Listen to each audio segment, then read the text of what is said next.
What's going on, y'all? So I wanted to do a quick update on that Epstein suicide letter that came out a couple of days ago, just because I've learned a little bit more information that I didn't know at the time when I made the video. So I wanted to give an update on what I've learned, whether you guys have heard that or not, and just kind of discuss it.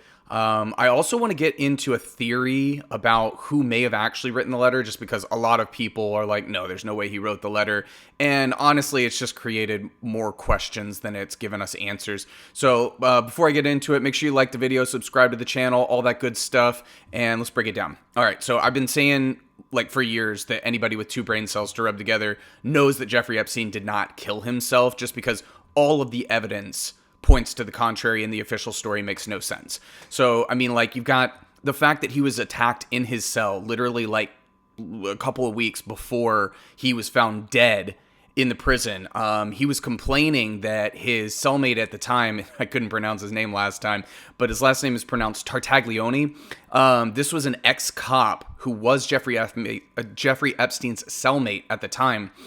That guy was convicted of 4 counts of first-degree murder and was serving 4 consecutive life sentences. So Epstein said that his cellmate attacked him, and they still like ruled it a suicide attempt and then moved him to suicide watch. So that's number one. But like, the guy who's his cellmate was already convicted of murder. You think he'd have any problem taking out, a sex predator like Jeffrey Epstein, especially if somebody told him to? Obviously, when he was found dead, magically all of the cameras stopped working, the guards went on break, and he's in a cell where it's literally like, it's virtually impossible to commit suicide, especially to try and hang yourself. It's like the beds are bolted to the floor, so you'd have to be like a midget to even attempt to be able to do this, okay?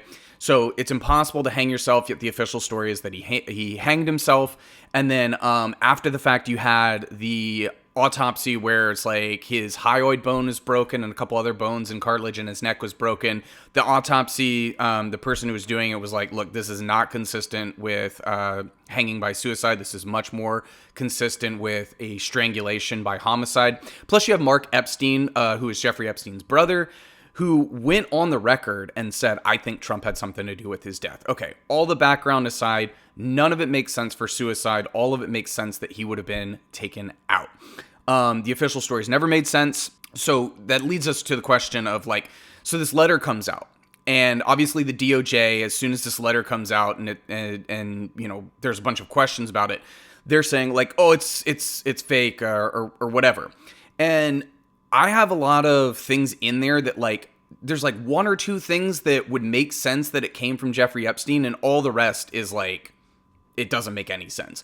So the language of the letter itself does kind of appear to be like something that Epstein would write, because I've seen him, you know, in correspondence and emails and things like that. The language of the letter itself, it does seem like something that he would write. But why are they sending his mail out after he's dead? That part doesn't make sense. But the big stuff that I found from this that I didn't know from before is apparently if you're ever sending any kind of a letter from a prison, it has to have an inmate number on it, and this letter does not. Okay, so it's not sent from the prison. It was sent from somewhere else. So some people did some digging, and they found that the zip code on it is like 220, which is actually not New York, where Epstein was in prison. It's from Northern Virginia. And the 220 area codes are kind of like where, you know, near DC and where the CIA is headquartered. Little interesting there. And then you also have the fact that like this stamp on the letter was like a 2018 stamp, and he was murdered in 2019. And, oops, I got a cat in my lap.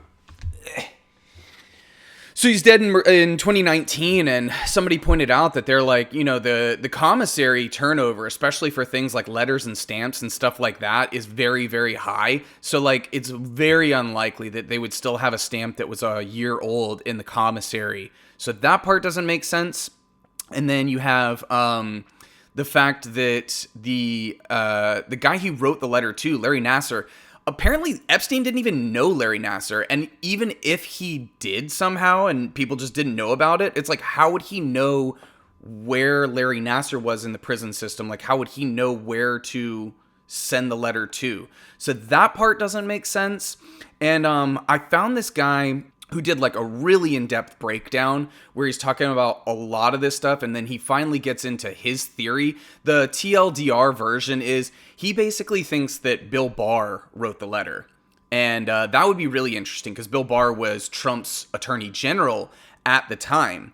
And it would make sense with where the letter was sent from. And he actually goes into like a little bit of a handwriting analysis. Now, the full disclosure is like he's not some kind of forensic handwriting person, so he doesn't know. But the basic thing is that his handwriting, the handwriting in the letter anyway, does not match the handwriting on Epstein's passport application and other things, but it's very hard to find Jeffrey Epstein's handwriting anywhere just because he didn't write a whole lot, and the stuff that you find, it's kind of sloppy. They basically say that like Ghislaine Maxwell took notes for him for pretty much everything, so we don't have a whole lot of samples to go off of for Epstein's handwriting. But the one thing that does seem clear is that this letter was not written by Jeffrey Epstein.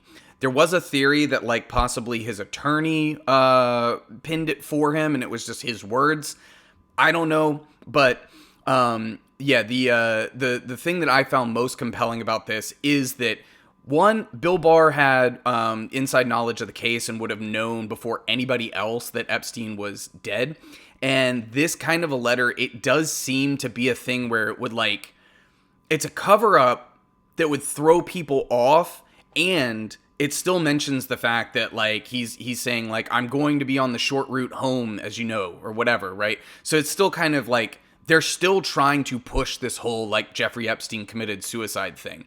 One thing is for sure is that like if it's fake, why is it in the Epstein file? Like why do they make sure that this gets in there so that people start asking questions about that? And like literally at the same time that this comes out, Trump is mentioned another like 600 some odd times in the files from the most recent batch of the release. Now they still haven't released everything, which by law they should have released literally everything at this point. They still haven't done that. And that's because they're still taking time to try and figure out ways to, you know, clean up what they still have. But I think the most interesting thing to me is the fact that, like, if you look at Adam Cochran's whole breakdown, the lettering that you know, from Bill Barr's actual signature versus the writing that's in the Epstein letter itself, it does look kind of similar. So, like I said, I'm not a forensic expert on handwriting, neither is he, but make of that what you will. Anyway, if you like this one, please make sure you subscribe to the channel, like the video, share it with a friend, and I'll catch you in the next one. Peace.